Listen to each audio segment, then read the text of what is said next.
Okay, we're continuing on here. I forget what are we doing here. Okay, yeah. We're going to see that there's a connection between roots and exponents. And to give you the idea here, if I multiply x to the second times x to the second, doesn't that have to be x to the fourth?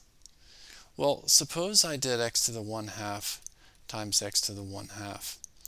Well, up here I added the exponents, and 2 plus 2 was 4. Well, if I'm doing that again with fractions, that would have to mean x. Well, we've already seen that the square root of x times the square root of itself is x. So what I'm getting at is these must be the same thing. And so what we can do is write a root as a fractional exponent. So for instance, if we've got x to the 1/2, that must mean the square root of x. To the 1/3 must mean a cube root of y. And to the 1/4 must mean the fourth root of z. So pretty straightforward here. This is just going to be the square root of t. This must be the cube root of m. And this must be the fourth root of r. Okay, now they don't want us to solve anything here. They just want us to write these with those fractional exponents. They want us to go the other way. So a square root could be written as 5y all to the 1/2. Now, if somebody misses this, here's what they miss. All of this is inside, so all of it is being taken to the 1/2. So you need these parentheses here. Same thing with this. All of this to the 1/3. Now notice here the 3 was on the outside, so it's going to stay on the outside. Only the 5z is to the 1/4 because I'm taking the index and I'm making it a fraction. Okay, so if you were going to do that, you would do this. That's all to the 1/2. That's all to the 1/5 now because I'm taking that index. Now the 3 is going to stay on the outside on this one. So only the 6y is to the 1/4. All right, now we're going to go to simplify these. We know that 25 to the 1/2 is the square root of 25, so we could simplify that to make 5. 64 to the 1/3 means this, so we could take the cube root of that, it'd be 4. 256, we can make that a fourth root, becomes 4. Okay, so we've got the square root of 36, well that's 6. We've got the cube root of 8, well that's 2. We have the fourth root of 16, that is also 2. Okay, we get into the stuff here with the signs.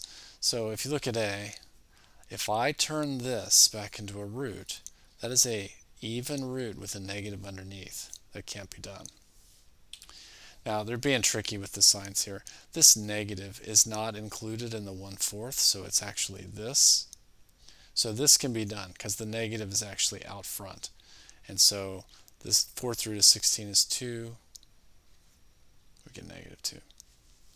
Okay, now they're getting really tricky. I've got a negative up in the exponent. Well, a negative exponent moves it to the bottom. Do you remember this? If you want to have a negative exponent, you can move it to the denominator. And then we're taking the fourth root of that, so I get here, all of that to become 1/2. Now, I'll talk you through another one on this page here. So this, oh, they started with this. So I've got a negative exponent, so that is going to move it to the bottom. Now, it loses that negative when it moves to the bottom, but this is a square root. So that is the square root of a negative number. That can't be done, so this has no solution. All right, now the negative here on B is actually not included in the root, so this is okay. This is what they're saying. So that's -8, that's all right. Now on C here, we're going to move it to the bottom, and it's to the 1/2 power. Well, that's the same as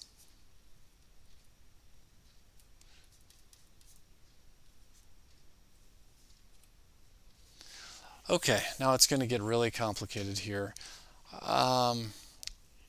we're just going to put them together at first.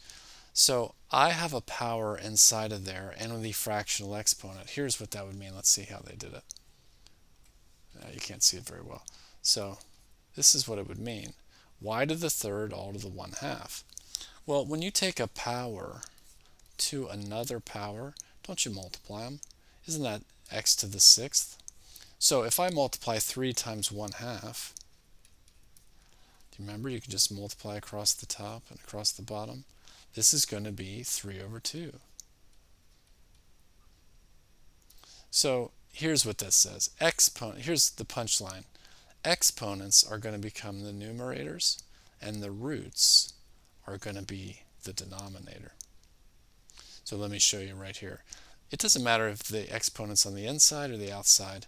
This is going to be 2x, and the exponent is the numerator, and the index is the denominator.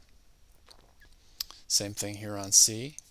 All of this, so it doesn't matter if that exponent's on the inside or the outside, it does the same thing.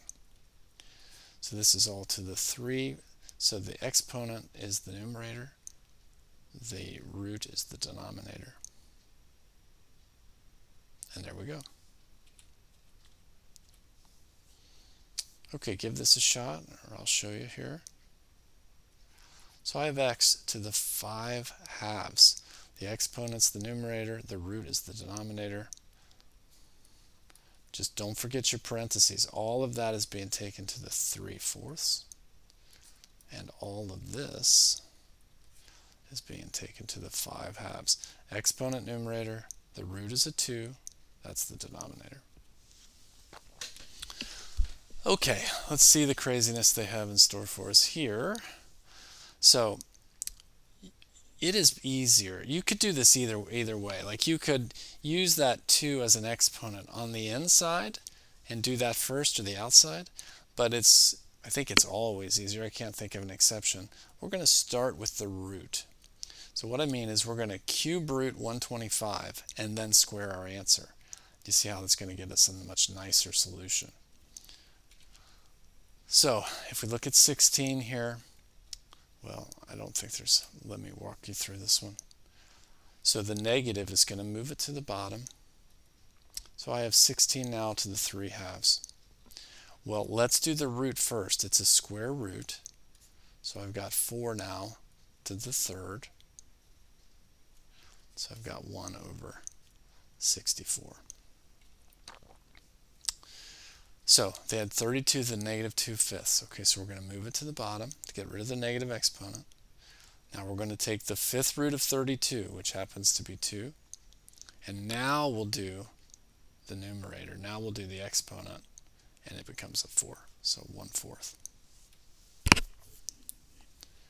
Okay, so we are going to first cube root the 27. And when we're done, we'll square it from that. Okay, so that was the 3 was the root, and the 2 is the square, so the exponent. So this will be 3 squared will get us 9. Okay, now how about b here? We're going to move that to the bottom to get rid of the negative. Now I'm going to square root it first and then take my answer to the third power. So that would be 1/9 to the third. What is that? I don't know. 729. Okay, last one here. We're going to move it to the bottom. And it's going to be a 4th root. And when we're done with rooting it, we'll take it to the third power. So 16 to the 4th root is 2. Now that we've simplified the root, we're going to take it to the third, which would be 1/8. Okay, I don't know what we're getting at here. Let's see what they're doing. So the first one, same thing. The negative is not included, so that is not a problem. So I'm going to square root 25 and then cube it. So I would get this. Now, we're starting with this guy. So the negative is actually not part of it. So only the 25 and 3/2 moves to the bottom. That means we square root it and cube it. So the square root of 25 is 5. We cube it. That negative, because it wasn't in a parenthesis, is just going to stay out front. I think I missed one, but that's okay. Let's just work through these. So the negative is out front. So I am doing this. The square root is 16, and then I'm going to cube my answer. So that's negative 4 to the third.